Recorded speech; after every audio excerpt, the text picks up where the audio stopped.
From the Crystal Cathedral in Garden Grove, California, welcome to the Hour of Power with Robert Schuller, America's television church, presenting the face and voice of positive Christianity to the world for over 27 years.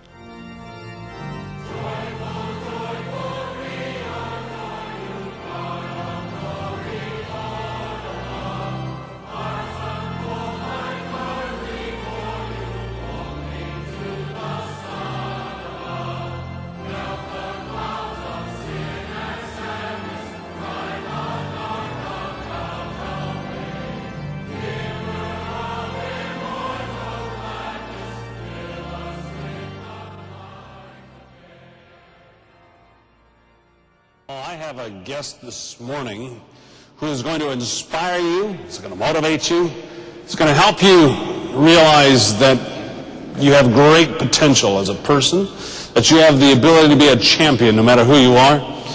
And in 1981, he was injured in a grain elevator explosion in Corpus Christi, Texas. The blast was considered to be the worst in South Texas history. He was thrown over 300 feet, suffering multiple injuries, which nearly killed him.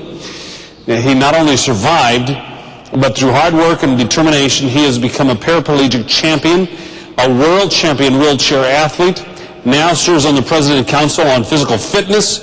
He has captured his true life story in the book, There's Always a Way. Would you please welcome with me Kevin Saunders. Kevin, God loves you, and so do we. God bless you. God bless you.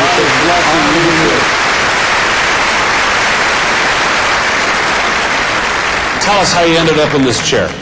Well, like you said, I was in a grain elevator explosion, and for the people that don't know, a grain elevator has those big silos. This is on the Gulf Coast of Texas. They're 30 feet around and 100 feet tall, and they got concrete walls about 1.5 to 2 feet thick. And not many people know it, but grain dust is more explosive than dynamite and gasoline and approaches atomic energy. And somebody opened a can of phosphotoxin on top of one of those bins, and it was 1/4 mile away from where I was in an office building, right next to those big silos. I was doing government paperwork because I was a federal inspector just out of college. And the government's famous for paperwork, right? They are, yes. And all of a sudden, I heard this rattling and shaking. And before I know it, it was just turned to cracking and popping. It was so loud, it was like it was going to split your head wide open. I looked off in the distance and saw those grain elevator walls. They're concrete, 1.5 to 2 feet thick with rebar, splitting apart like they're paper. And I looked at my coworker, Albert Tripp, and just like if we went off... Now, you're 1/4 mile away from the grain elevator. Well, no, we're 1/4 mile away from where Pete Garcia was on top of the bin floor, on top of those silos. He opened a can of phosphotoxin and it shot out a flame.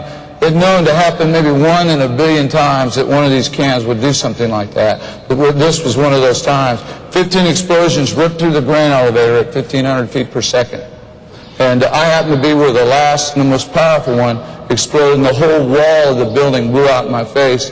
The building I was in, there was nothing left. It was reduced to rubble. Nothing left but a concrete foundation. The blast, like you said, hurled me over a 2-story building 300 feet onto a concrete parking lot. And when my body slammed into that parking lot, my body bent over here right at my chest, just like you bend at your waist.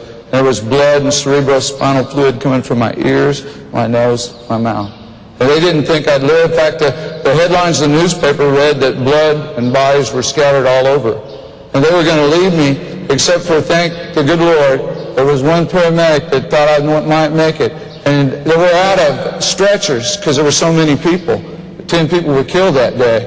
But they put me on a blown-off door, and that's I had the good fortune to be here to speak to you today.